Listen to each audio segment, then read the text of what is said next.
Good morning, everybody. Welcome back to the Oz Digital Studio within the Shrimp Tank in Boca Raton, Florida, in collaboration with the Florida Atlantic University, the Adams Center for Entrepreneurship. If this is your first time tuning in, you catch all these amazing episodes up on our website, shrimptankpodcast.com.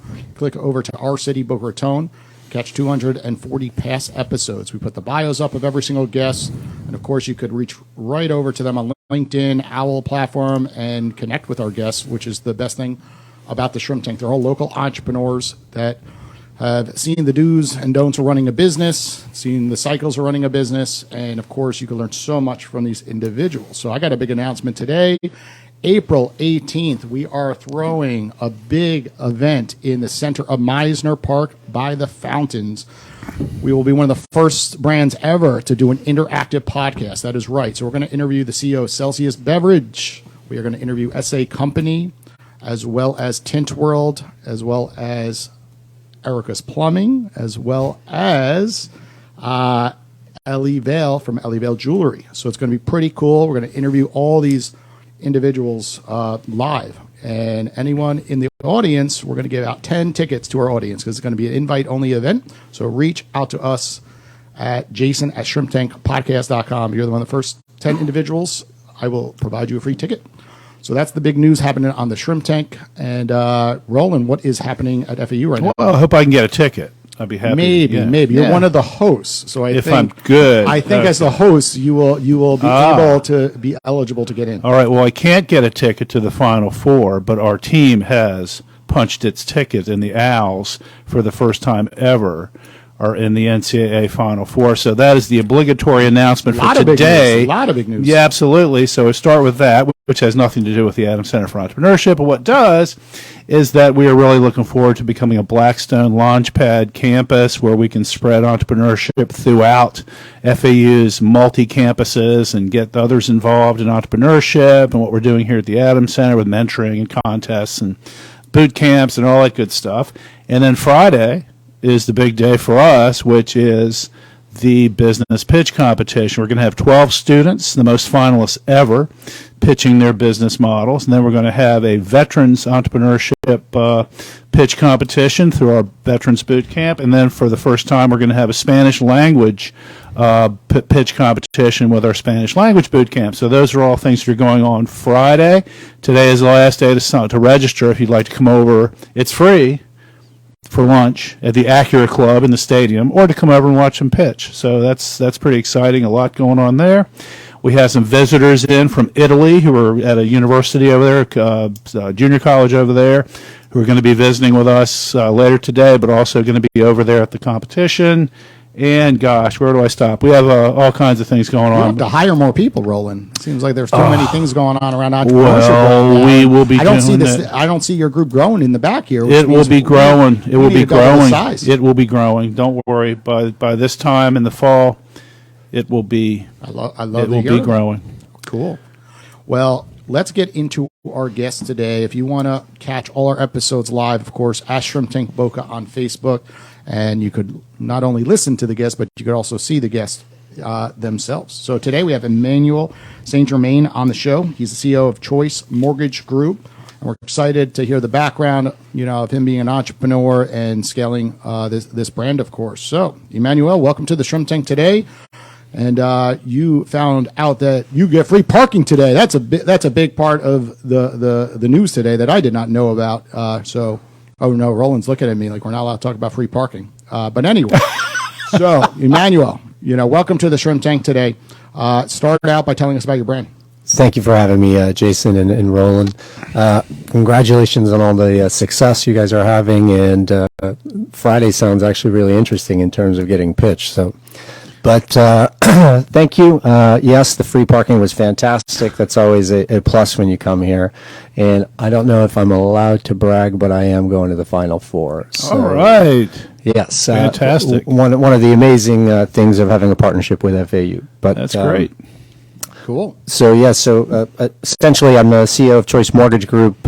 We are a company that essentially our story is a little bit unique because although we've started as a new company, meaning our EIN was developed in 21, we are essentially a core of individuals that have all worked together for nearly 20 years.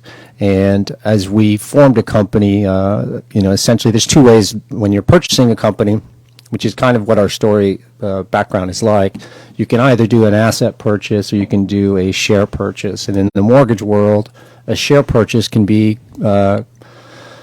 quite scary because whatever the ownership group has done in the past, you're now susceptible for in terms of lawsuits, in terms of and the paper that was written, things like that. So our attorneys had advised us on doing an asset purchase. So we formed this company and brought over all the existing employees from the previous company. So although it's a new EIN, it's a group of individuals that have worked together for nearly 20 years. Cool. So tell us the core of the business. What makes you guys unique? What makes you different than all your competitors, of course?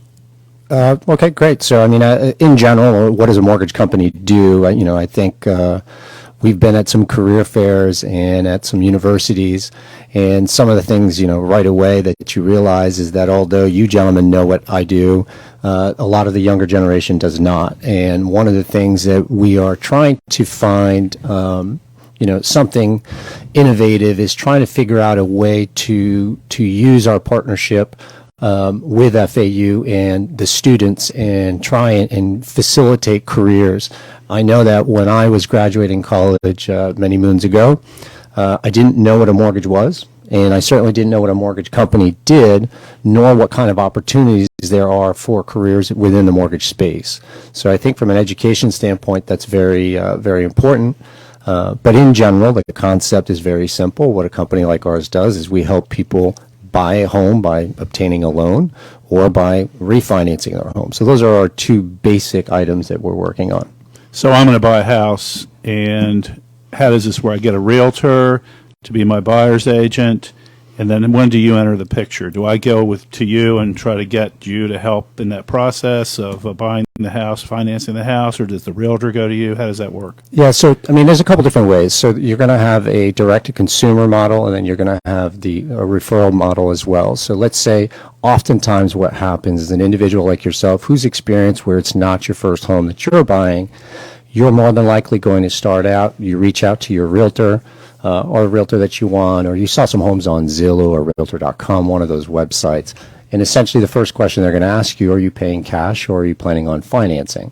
And then what we teach our agents is if they're going to refer us, say, hey, Roland, I want to introduce you to the Michael Jordan of financing. Would you prefer a text or would you prefer an email? And then there's an introduction. And then that introduction would come over to us.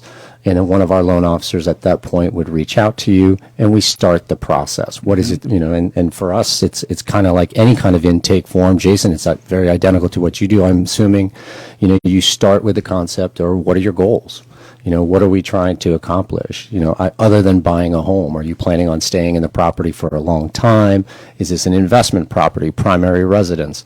And then you just have that process. But the process itself is like any other business. And what we are is very system and process oriented. So we are very dialed in. We're very detailed oriented when it comes to that process, so that the client experience, which is my ultimate goal, especially as a CEO, is that it doesn't matter what loan officer you work with. I want to ensure that your client experience is phenomenal throughout. I want to ensure that the realtor, the referral partner, whether it's a financial advisor, whether it's a realtor, a divorce attorney, a CPA, whoever is referring the individual over, we want to make sure that the referral partner also knows that. So we use this term, which is a real simple term called WOW. Our entire business model is based on the concept that we want to wow everybody throughout the entire transaction, so much so that at the end, Roland, you are going back to your agent, and I'm even going to say it in part of my intake process, to say, Roland, my goal is at the end of this process to do such an amazing job that I want you to, thank the referring partner, whoever that is. And then lastly, for us, it's going to be our employees. So we want to make sure that we're fostering an environment that allows them as much growth as possible. But it's all about culture. When the janitor, the CEO all want to wow somebody, that's how you get a client experience. That's how you get an employee experience, and that's how you get a referring partner experience that is better than everybody else's. And that's what we're starting for. So did you invent the company with this WOW, or have you been doing this for 20 years and then you're just repackaging it as a new company? No, so we've been trying to build to something. And, really, I think when we really took off, are you familiar with EOS? So EOS is Entrepreneurial Operating Systems. Okay. And essentially, it's a way to manage. And what you do is, so for example, tomorrow morning we have a meeting with our leadership group.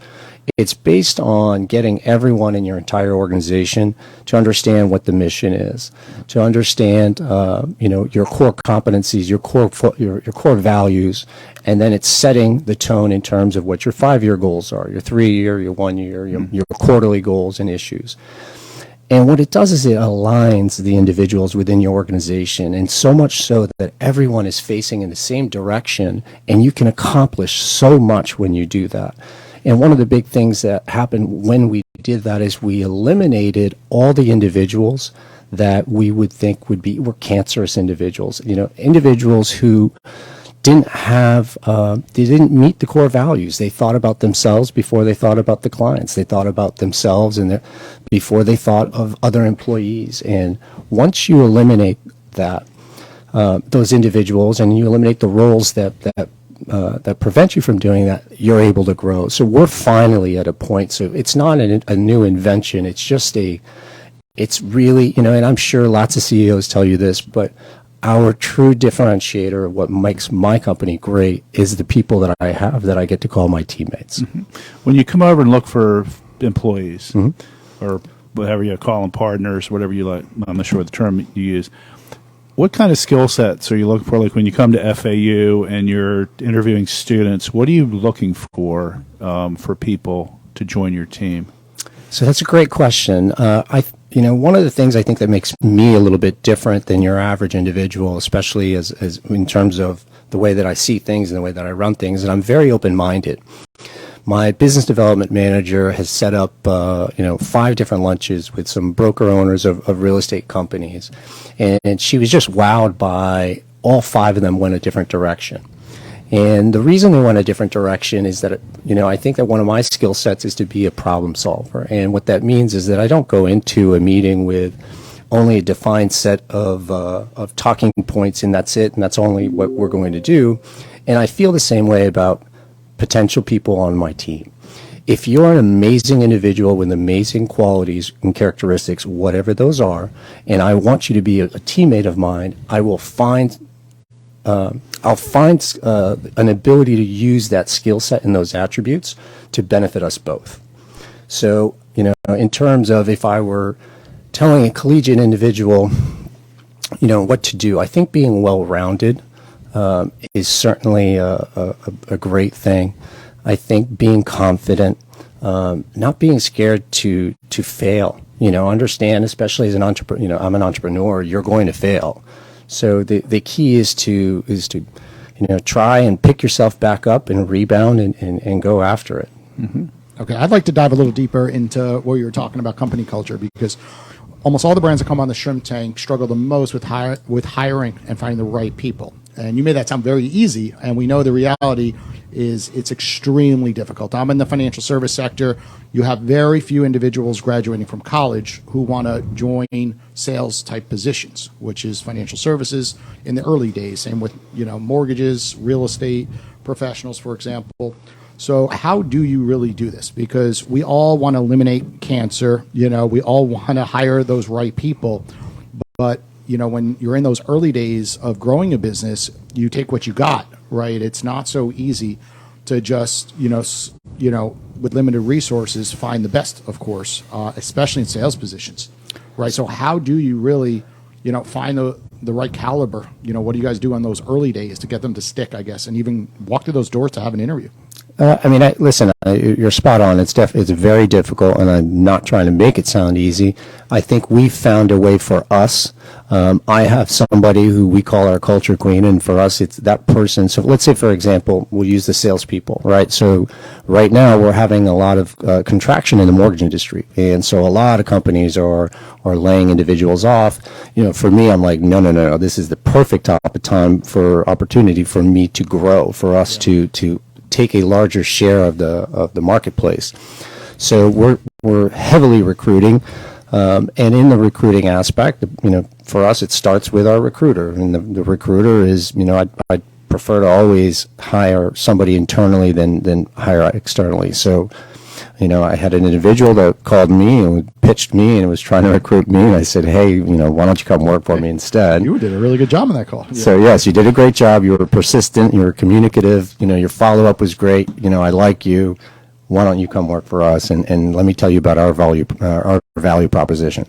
So, but essentially what happens is that in our process, the first call, after the recruiting call, the first call goes to me. And the first thing we're doing is I'm laying out the vision. I'm laying out our foundation.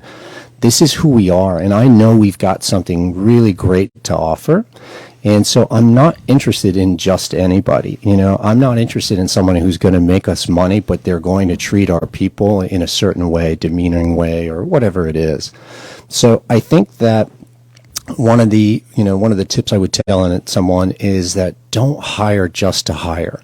I think that yes, you're trying to fill a void, but if you hire too quickly simply to find that void, it takes so much longer to try and convert. And if you're not going to in order to get everybody along the process to truly care, which is not easy, I completely agree, but it's going to be based on the leadership, based on your process, your intake process. So after I set the tone with what the vision is and what's acceptable for us, we go straight to the next call is you're speaking with Sarah, who's our business development manager, and for us, she's our culture queen. So, there's an actual full-blown culture call that's important to us before we even talk about money or anything like that. And break down the infrastructure, right? How many people are on the leadership side, the marketing side, and then how many are sales representatives, for example, out there selling mortgages all day? So our company has about 45 employees total. So CEO, COO, CFO.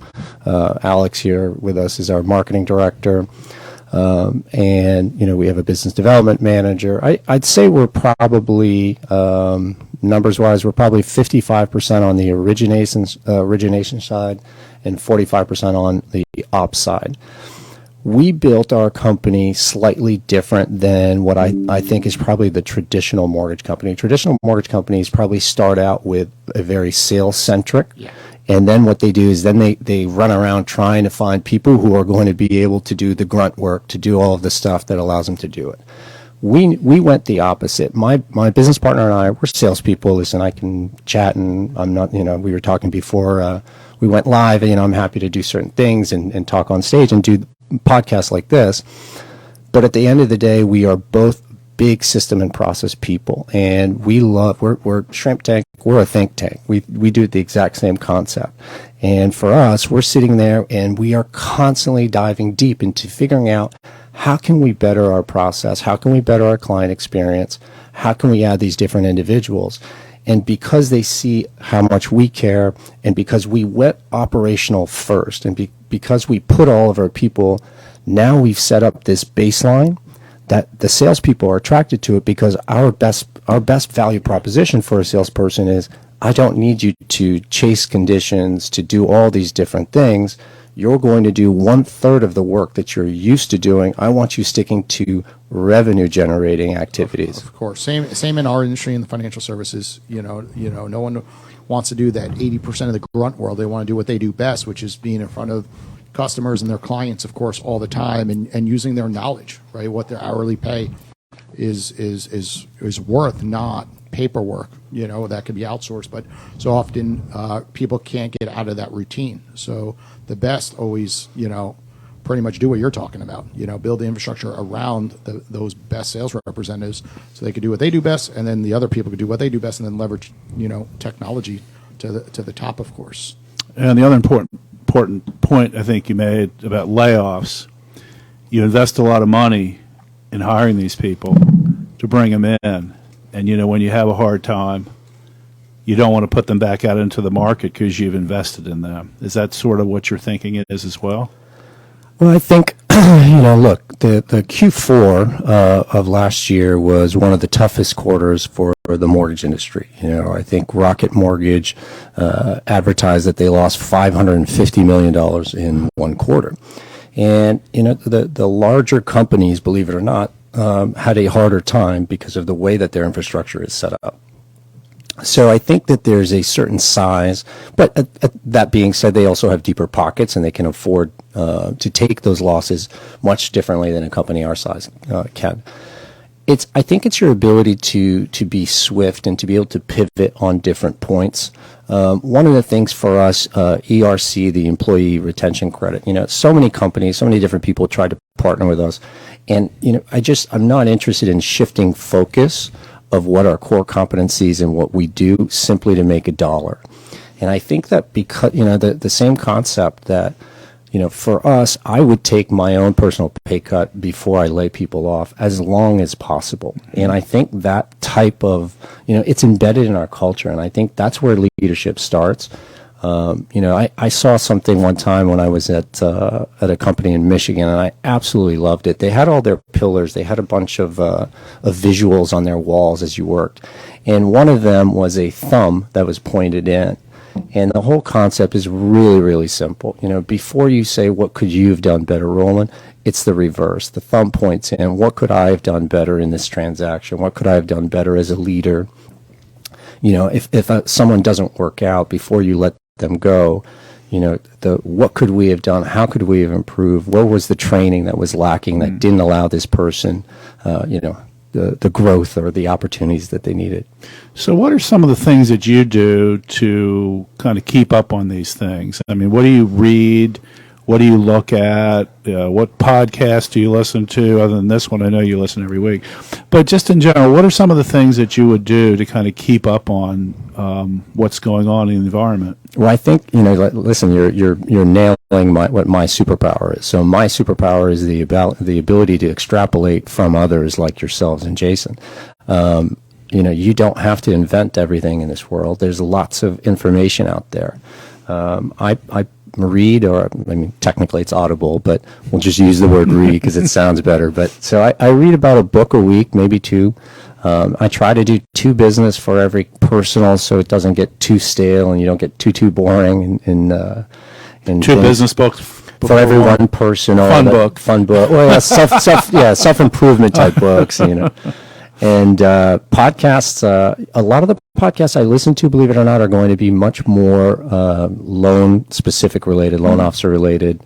I do like Ed Milet. I think he does a good job. And so, but I think there's so much information. And again, that's what one of the things I was speaking to when I was talking about your students is to have an understanding. In fact, we had a young lady yesterday that was working on her master's here that came in, and the fun part of having a 30-minute conversation with her in our office was the ability to talk about various different aspects of business. And the further you and I have experience, we've been doing things a lot longer than someone who's 20 to 25 years old. So the more that they can grasp, the more nuggets that they can find, the more mentors that they can find to actually, just be a sponge, soak up, Well, going back to college, you have a business management degree. I saw in the bio. Mm-hmm. What are some of the things that you wish you had learned when you were going to college that you kind of found out the hard way? Well, I think it's understanding people. I think really grasping people. The term CEO is also Chief Emotional Officer, and you're dealing with lots of different personalities. And I think that as you get a little bit older, you get a little more sage, a little bit more wise, a little bit more patient, and you've seen more scenarios. And you have to, there was a branch manager we were trying to recruit, and he just didn't do things the way that I would have done it. He didn't return my call, blew off a couple meetings, and at the end of the day, I was telling my business partner, because he was taking it really personal. He's about 10 years younger than I am, so he's still a little more feisty than I am. And, I was telling him, like, listen, that he did us a favor. That's culturally not a fit for us. And if you're not going to return, not that I'm anybody special, so I don't take what I'm about to say that way, but if you can't even return the CEO's call, like, what are you going to do when a client calls? Are you not going to return those calls, or when something's going wrong, are you going to disappear? That's the most important part. One of the truest measures of an individual's character is not when things are going great, but in the time of need. Are you going to step up and be present? Are you going to communicate with all the parties that are involved in, in my world would be the transaction, but it relates to any business. Sure, sort of the things you can't teach in school necessarily. You only get them by having those experiences. Yes. Yeah. But even in school, I'll tell you what, I did not go to FAU. I went to a small school. The advantage for me was my senior year, and again, I don't know what the classroom sizes are here, but my senior year, my classes had like 15 individuals, so there was no hiding. So no matter how big your school is, where your institution is, find the ability to put yourself out there, and it's okay. Like I said, you're going to fail, you're going to make mistakes. We're all going to get judged at some point, but learn from it. I agree, especially because you're dealing with money. People get very upset really quick. I'm in the money industry myself, and if the loan is delayed and the interest rates go up and you didn't lock in, like, customers get really upset, and lots of times sales representatives that are newer get really frustrated and just stop communicating. Right, and communication is so key. And really laying out, what could happen, right? So something I've learned always is tell the customer up front or client, hey, well, we're applying for life insurance. By the way, it could take anywhere from 2 weeks to 10 weeks, right? Because there's a lot of different hurdles, and there's 10 different people touching your file. But the sales representatives go, yeah, we'll get it done in 2 weeks, right? It'll be quick, in and out. And then those expectations aren't met, and the customer is extremely unsatisfied. But if you set the tone correctly from the front end, you're able to build the right processes so there's never disappointment. And then sometimes there's stuff that you can't control, right? Interest rates spiking overnight, right? If they didn't lock in and you warn them, hey, you could lock in now at 3%, and then, by the time they got approved, it went to 5%, right? Then, you protected yourselves. But unfortunately, those words, 4 words could change everything, as you're aware, right? You're the CEO, but how do you instill that, I guess, into that junior, sales representative to say, hey, those 4 words can mean the world to that individual 3 months from today? Well, I think you hit it right on the nail in terms of setting expectations. For me, in any kind of sale, is the most important thing you can do. It just sets the tone for everything. So one of our, listen, there's lots of different competitors in terms of other people that we do. And you asked me earlier, how are we different than other people?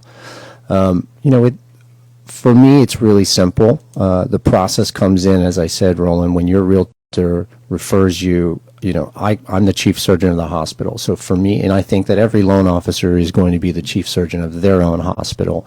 It's not the company, it's the person, right? So for us, it's about creating a relationship. And I find that first call, not having to go through someone else, but actually the person that you're going to be dealing with, that's the most important. And that's your opportunity to sell yourself as an individual, to sell the company, to set expectations. Some people are going to be very, some people, Roland may have bought 5 houses in his lifetime, and so it's a really easy process for him. And if you've only bought 1 or you've never bought a house, you're going to come with some different emotional attachments to that process. And and that's one of the parts that people need to understand. And this is just sales in general. It's understanding people. There's a lot of emotion involved with buying a home.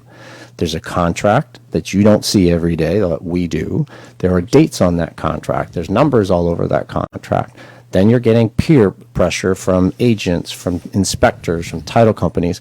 Everyone is telling you what to do, and so it's really hard to find your foothold and understand where something is. So for me, I find that that's a great opportunity, when someone, again, is in need, for us to step up and to help control that process. Yes, communication. At the end of the day, right? A mortgage, once you decide what you want to take, a 30-year note is the most common one, right? And then just getting, your team the right information. But it starts with the simple letter, like here's the requirement, what is needed, and then communication, say, hey, that item you sent over was missing X, Y, or Z.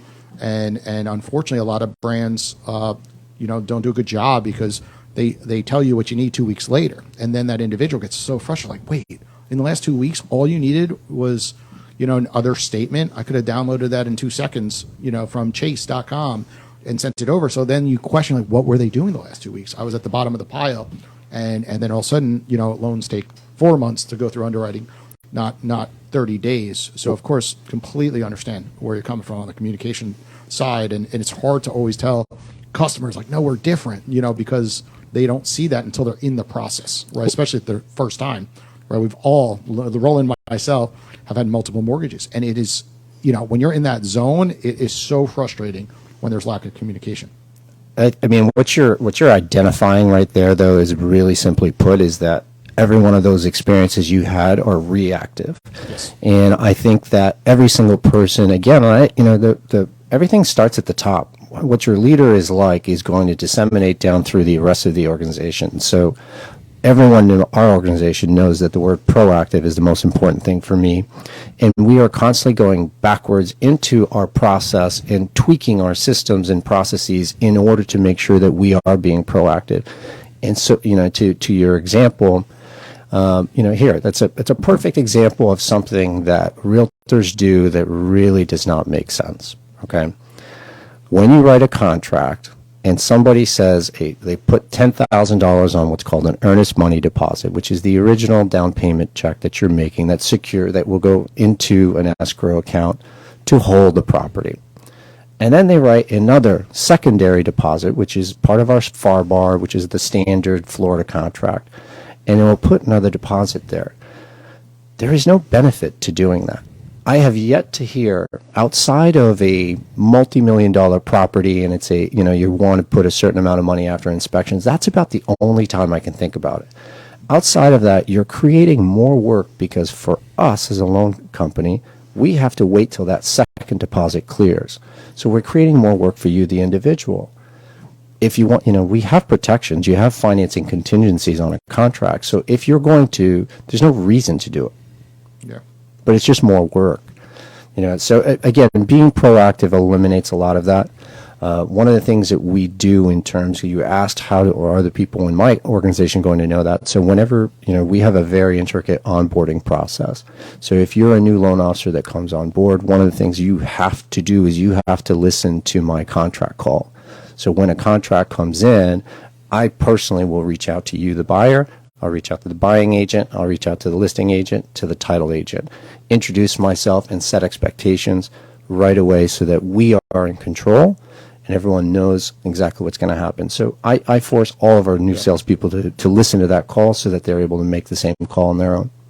That's amazing. You got to lead by example. Too often we see CEOs not leading and they're not in the community, and really sharing, the story that they themselves are going through with the clients, right? So that is absolutely awesome. We're going to take a quick commercial break to hear from one of our sponsors. When we get back, we're going to jump into our hot or not segment of the show.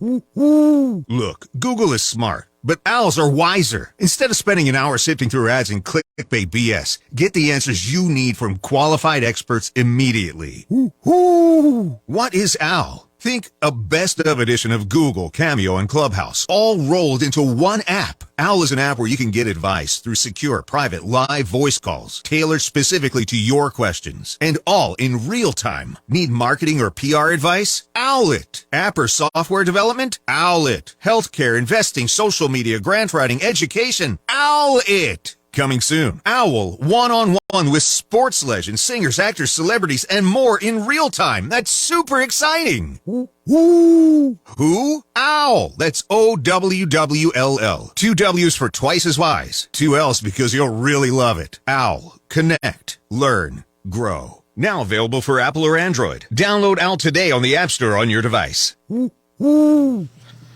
Hey, everybody. Welcome back to the Shrimp Tank. As a reminder, catch all these amazing episodes live at Shrimp Tank Boca every week, Wednesdays at 10 a.m. approximately 10 a.m. We usually go on right around then.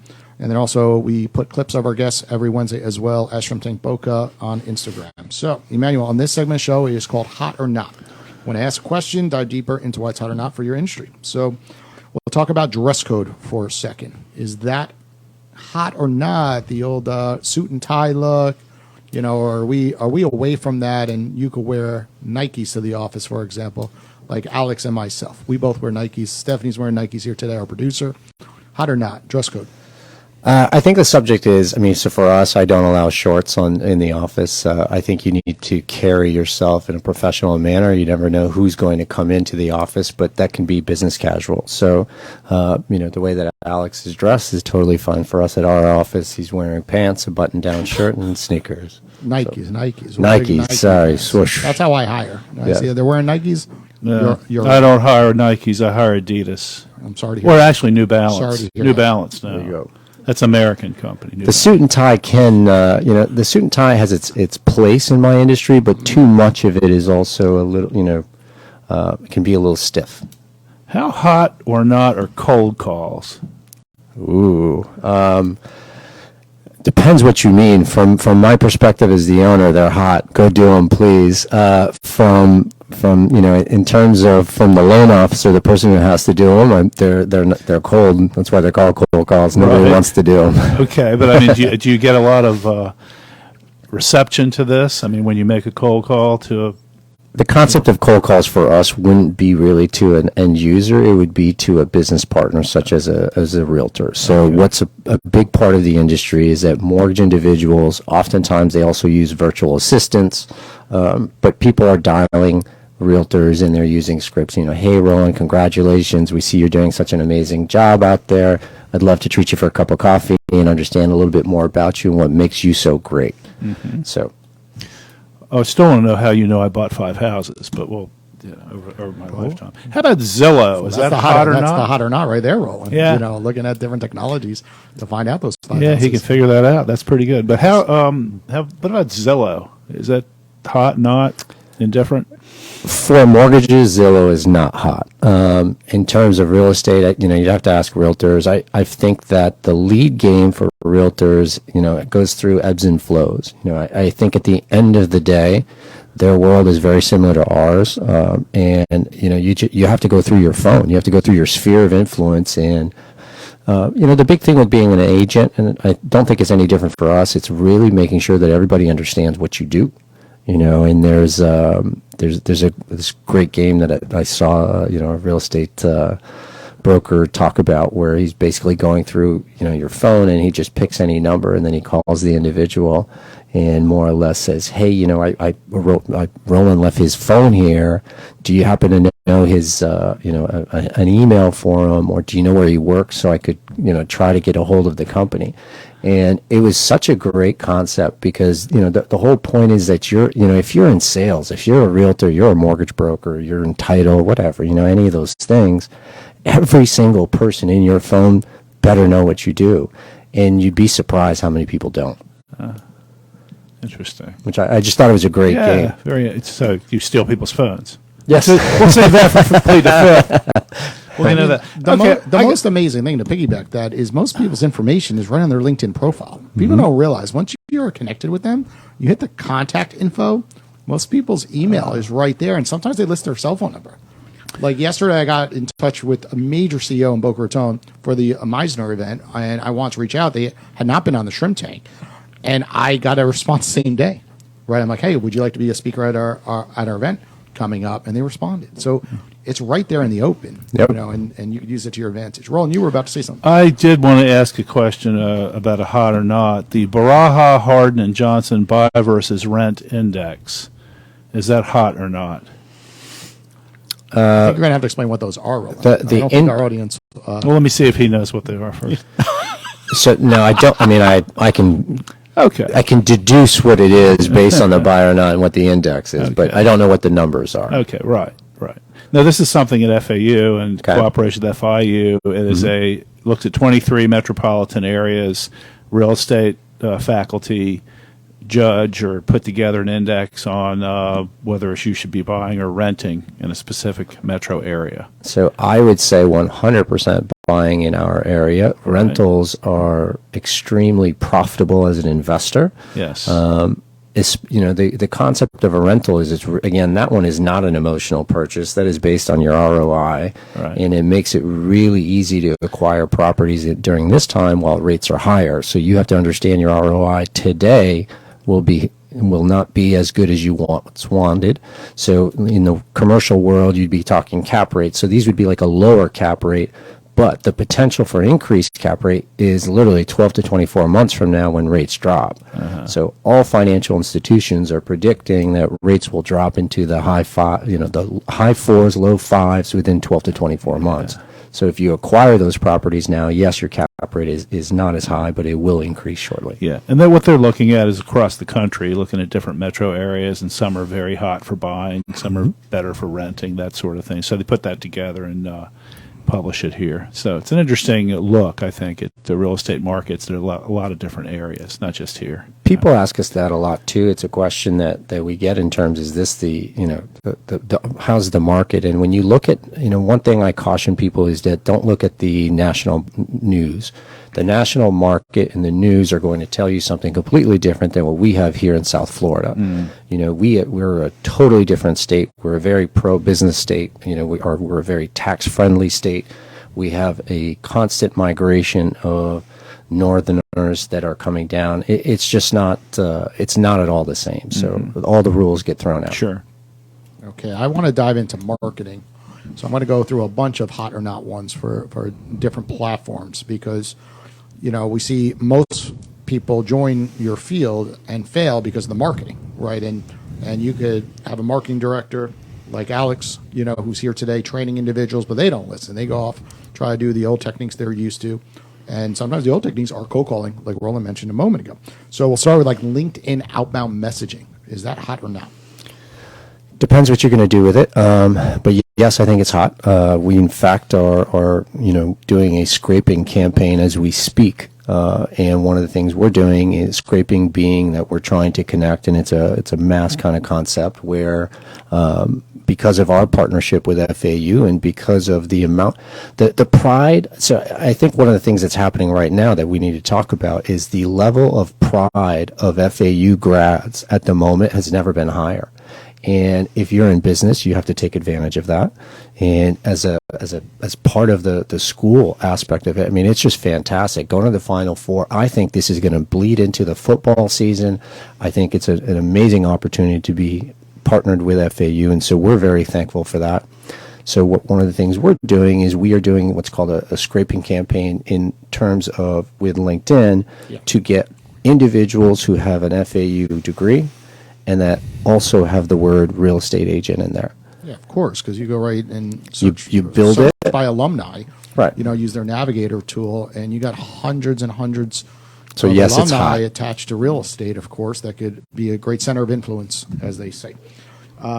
So diving deeper into other, before we go into that, what is your partnership? You keep referencing it, but I don't think we've talked much. We are the about exclusive mortgage partner for Florida Atlantic University Athletics. So you've got our. You know this, Roland? No. Now we do. Do you go to football games? We got the sign right up there, right on the scoreboard. I don't usually go to football games. It's too hot for me It is out hot. there.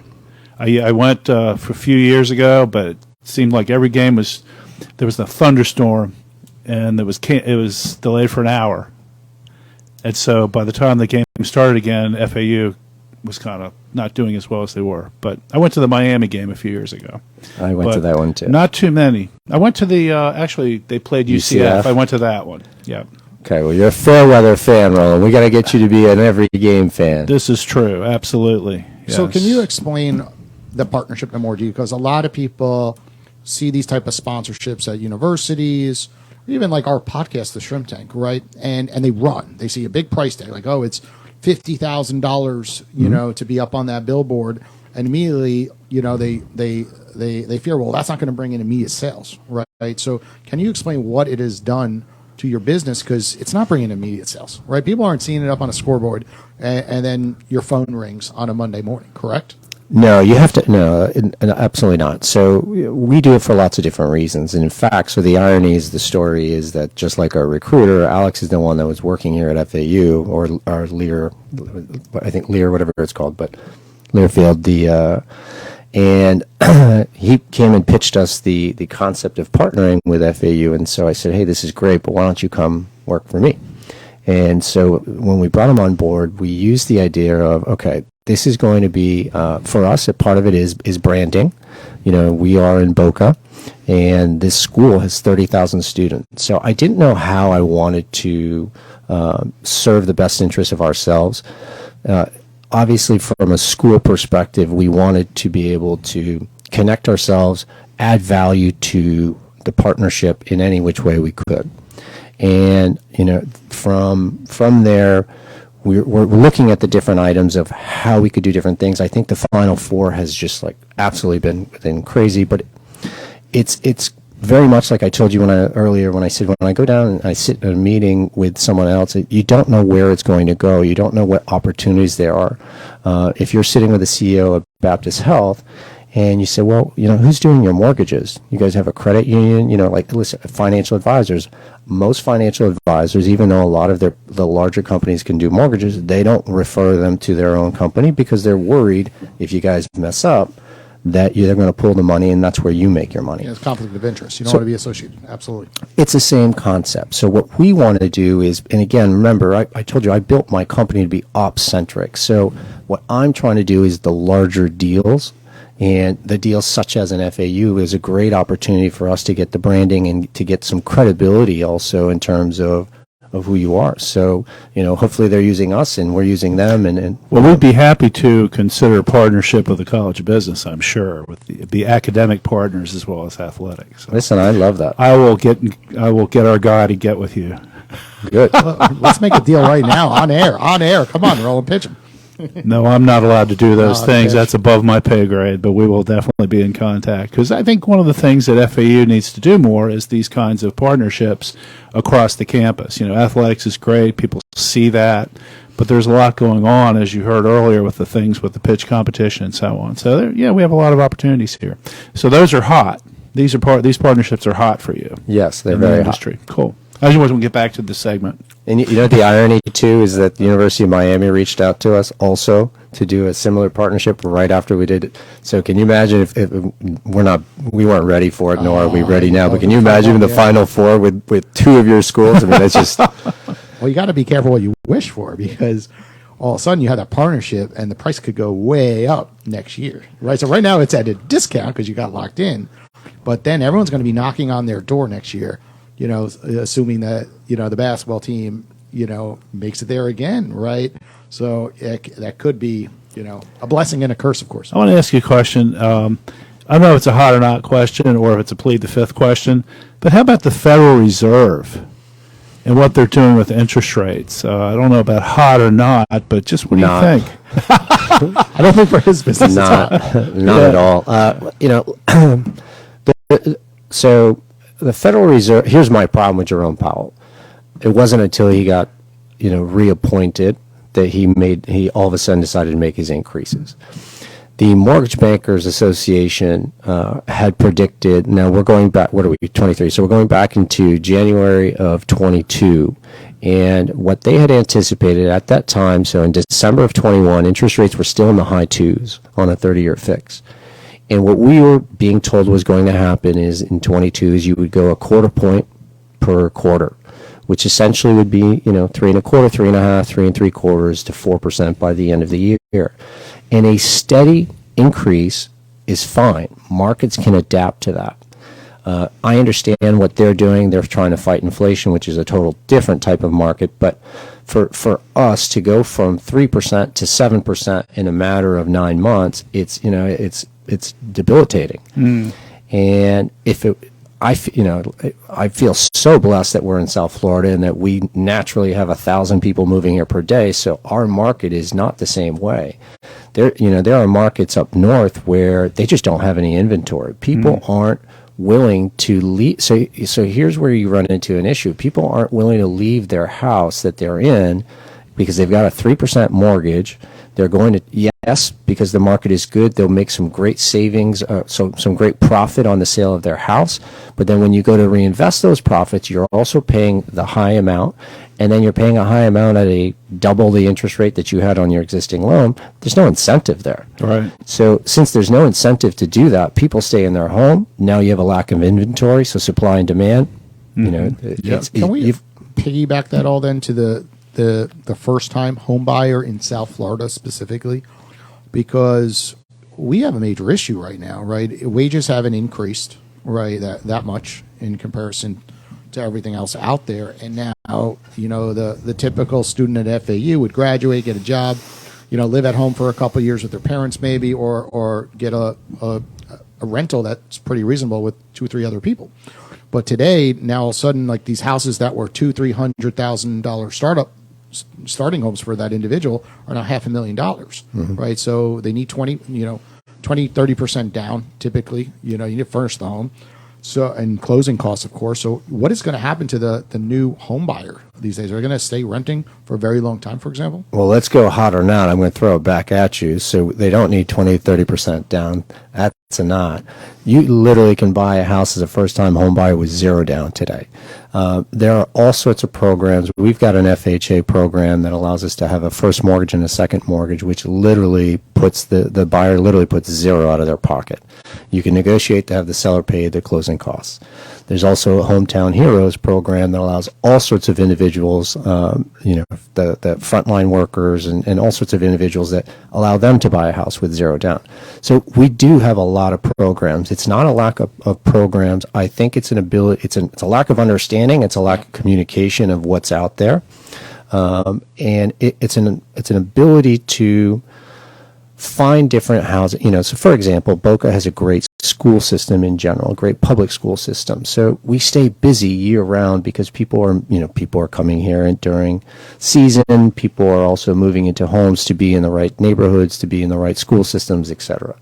So I think from the student perspectives, you know, and also here's another fact that happens, that when inflation is rising, investors buy multi-units. So buying, you know, the concept of what would have been great 10 years ago when, you know, I would have told a student, go buy a duplex, do an FHA loan at that point. You live on one side and then you make money on the other side. Well, the second inflation rises like this, one financial advisors will tell you, go buy multi-units because it's a way to fight inflation. So I think now the big problem that we're going to have in Florida is condo financing, because the condos tend to be a lower priced alternative. Yeah. But because of all the regulation that's happened since the devastation in Surfside, that's not so easy anymore. You know, there are special assessments, there's litigation, there's all sorts of different things. Salt water, corrosion on the buildings, the rebar. Yeah, exactly. I have a condo in Boynton Beach, and my maintenance went, when I purchased it in 2014, in the $400s to over $900 now. Wow. And, you know, when it's an investment property, it's really hard, you know, even though rents are going up, you know, to cover that cost plus taxes, of course. But then going back to that new home buyer, you know, those condos might have been in the 3s, you know, when I purchased it. Now you can't get one, you know, under 500,000, for example. And then, you know, it's definitely going to be difficult. But you're right. There are a lot of programs. You just have to do the research or speak to an expert like yourself. I always say speak to an expert like yourself, because often everyone runs to, you know, now it's ChatGPT, Google, reads everything, and they're an expert overnight. But nothing's like talking to someone like yourself, who literally in seconds can be like, you didn't think about this option, right? Because we all kind of go down the generic route, like I just did. I made the mistake, right? I said, you need 20% down, right? And I'm in the financial service industry. So I don't know all the things, you know, that are at your fingertips and new programs. So 100% right. And if you want to talk to Emmanuel, he'll be live on Owl next week, right? Oh, Roland, that is right. He is our featured expert on Owl. And you can I'd throw that in before you could. Yeah, this is a big moment. Next week's this a is a very week for big me, moment actually. that Roland is, bringing up the Owl platform. So, and the Roland, 2 W's and 2 L's, not affiliated with Florida Atlantic University. Hey, Gotcha. It's owls rooting on owls right at the end of the day. They're different kinds of owls. Hey, that's okay. to be honest with you, so one of the things that we would like out of the university, and that we've attempted, and maybe Roland, you can help bridge the gap, is that we do feel, you look at the building that we're in, although I don't know if it's the same DeSantis or not, but the DeSantis, bill that he put for high schoolers, about having financial responsibility, I think is a fantastic concept. And I think the same thing should be done at universities. I'd be happy to come and speak to individuals about wealth creation and how the majority of millionaires in this country have made their money through real estate. And just how it works and what you need to do and what you need to be on the lookout for. And again, if I can add value to the education of the students, in that manner, I welcome the opportunity. Great. We'll definitely be following back up on that. But I think now we need to go to our third segment of the show. Is that right, Jason? Absolutely. We're going to take a quick commercial break here for one of our sponsors. When we get back, we're going to jump to our Plead the Fifth segment.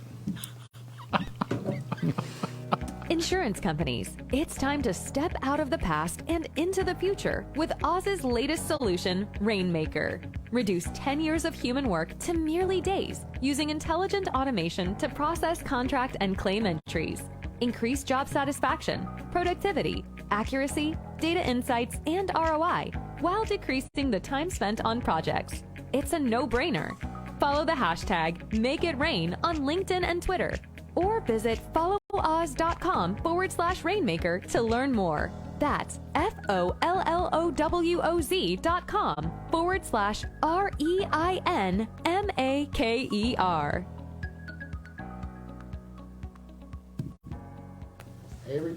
Hey, everybody. Welcome back to, am I on? Roland, can you hear me? I can hear you. Okay, my mic went dead or something. But anyway, you could hear me. That's all that really matters. So, Emmanuel. I can hear you better now. Now you could hear me. Much better. We got cut off for some reason and muted. But this is our last segment of the show called Plead the Fifth. So, at any moment, Emmanuel, if you do not want to answer these questions, just say, I plead the fifth. But you could only do that one time. Okay? Ooh. And if you make it through this segment, I'll make you a deal. I'll get you an hour Roland's time, and we could figure out what you're talking about in the last segment, and hopefully come through with that promise. Is that okay, Roland? Sure. An hour of my time. An hour of your time, in person or on hour. Oh, for sure. One of the two. So we'll kick off on what was the worst employee you ever had, and why did you have to let them go because they were cancer? Tell us the story. You talked about earlier in the episode how important that is to eliminate the cancer. So tell us the story why you had to make a layoff. So I think the worst kind of behavior for us is an individual who is going to tell you one thing to your face, and then the activity that happens behind. Ooh, yeah. The cancer spreads really fast in the gossip type stuff, and I think you just have to nip it in the bud. So I don't have any specific story that I can think of in terms of, but that type of behavior for me is the absolute worst. Yeah, I hate that too, because so often they'll tell you to your face, because you're the CEO, but then other employees, like, they treated me poorly, and then all of a sudden you see that pattern, and you're like, hey, that's not cool. You should be treating everybody with respect at the end of the day. Misery loves company, so they try to they try to find someone else to jump on and say, hey, can you believe he said that? Like the gossip. Yep, of course. But you don't have a specific case that you want to tell us about? Because where would you come up with that if you didn't have somebody talking behind the back? I have a person in mind who didn't make the transfer with us. In fact, we let her go twice. Oh. The former CEO of the company we were at before did not have the same mindset as I did in culture, and for him, he hired out a need, whereas for me, I won't do that. So what are some of the kinds of gossip people spread that you do? How does this operationalize for you? I don't think it's as much gossip. The water cooler, like for us, it's not, a mortgage company is for a lack of better terms, can be a little dry. It's not like there's too much gossip things that are going on. I think if sometimes what happens is maybe it has to do with compensation. Sometimes people see how much one person makes versus how much someone else makes, and it's just things like that. So, Are you more commission based or salary based? How does your compensation work? yeah, so loan officers are typically 100% commissioned. Okay. And then, the idea is that, hey, you're getting paid X and Alex is getting paid Y. Like, why is that? He did this and he did that. And again, it's back to that, me against the world and everybody's against me type thing. How much money could I make as a loan officer if I was just doing a really good job? It's a 6 to 7 figure income potential. So, Wow. You got some people producing and they're getting paid in the millions of dollars. not anymore, but yes, they were. So during COVID, yes, it's a 7-figure income for someone who has relationships. Don't forget one of the like, if you think about our conventional loan amounts went from 417 to 726. Yeah. So if your compensation package is 1%, let's just use that as an easy number. You just went from the same amount of work. Yeah. You just went from 4,000 to 7,000, more or less. Okay. So, Who but would- yes. Who would make more money, me or Roland? Or plead the fifth and don't answer it. No. I like that question. So my guess is that as a financial advisor, you've got a lot more people that you can connect with. But Roland may have, especially at the university, there's a lot of people. So I don't know. That's going to be, I'm going to go 51-49. Would it help you if I the told winner. you I have a 97% sales knowledge and 7% sales interest? Knowledge is, well, Oh, If I had no interest, I think I know what he was about to say. I think Jason's going to win that yes. easily. Well, yes. Jason he's better suited. Let's just put it yes, that way. I agree. Yes. What was the biggest failure that you ever had in business? And try to be specific if you can. Sure. So I invested $250,000 of money into a company that went defunct very, very quickly. And I think the biggest lesson or takeaway from that is do a little more due diligence in the people you're doing business with. South Florida is as much of a beautiful, amazing place as it is weather-wise, and there's some wonderful people. There's a lot of characters that are not quite wonderful. Well, tell us who this was or plead the fifth. For that part, I'll plead the fifth. Oh, sorry. All right. You will not get a one-on-one session with Roland for an Yeah, hour. sure you can. We'll have to pay now an hour. No. Your dollar fee that you have listed on your profile. Hoot, hoot. Okay, we got him to plead the fifth. Yes. You have any last questions for him, Roland, today? Probably, but I think we should let him go because he's done such a great job. How about the marketing director over here? What is your biggest pet peeve with him? No Since pet he's peeve. sitting here. Honestly, my only pet peeve is he's too busy. We have so many projects working for him, that he's doing an absolutely amazing job. He's moving the needle for us in so many different projects. And again, this whole entire FAU partnership is a result of him. Fantastic. So where do you see the future here 5 years from now? Where do you see this company in 5 years? In big places. I'm a huge growth person. I get bored sitting around. So for me, it's constant growth. It's I think within 5 years we've got our goals from our EOS. If I can recall them, would be our FDIC charter to be able to lend in all 50 states. And essentially, this is for a whole other topic, but I came up with a loan officer retirement program, which is we're calling Loannuity, which Alex needs to go trademark that word before someone else does. But it's Better essentially, hurry, we're on live here. Well, yeah, Facebook listen, Live. I've done podcasts talking about what it is, and it's a first of its kind.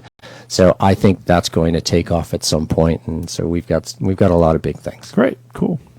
Alex was about to jump on the mic. He was being careful. So, Alex, you want to end today's episode? We keep bringing your name up and just say hello to the audience, and maybe you could tell us to have some fun here. What is the biggest pet peeve that you have with Emmanuel over here? If you're willing to answer that, or you could plead the fifth too. Well, I don't think I'll plead the fifth. I was busy looking up Roland's 5 mortgages that he's purchased throughout the years. But like Emmanuel said, it's not really a pet peeve. It's just being busy, right? Always looking at how can we make it better? How can we tell the story better? Because at the end of the day, as the the marketing director, that is my role, right? To create that story, to tell that story, and connect. So it's not really a pet peeve. It's exciting times. Cool. Well, thanks, guys, for joining us on the Shrimp Tank today. For our audience listening, if they want to reach out, talk one-on-one, and learn more about your brand, or just want to, pick your brain about advice running a company, of course, mentorship, what are the best routes to get in touch with both of you guys? Mine's simple. My cell phone's all over the internet, so you can 561-400-7317 is my cell phone. Cool. And I would say just we're all over social media, so Choice Mortgage Group on whichever is your favorite social platform. Awesome. Well, thanks again for joining us on the Shrimp Tank today. For everyone listening, we'll be back next Wednesday at 10 a.m. Take care.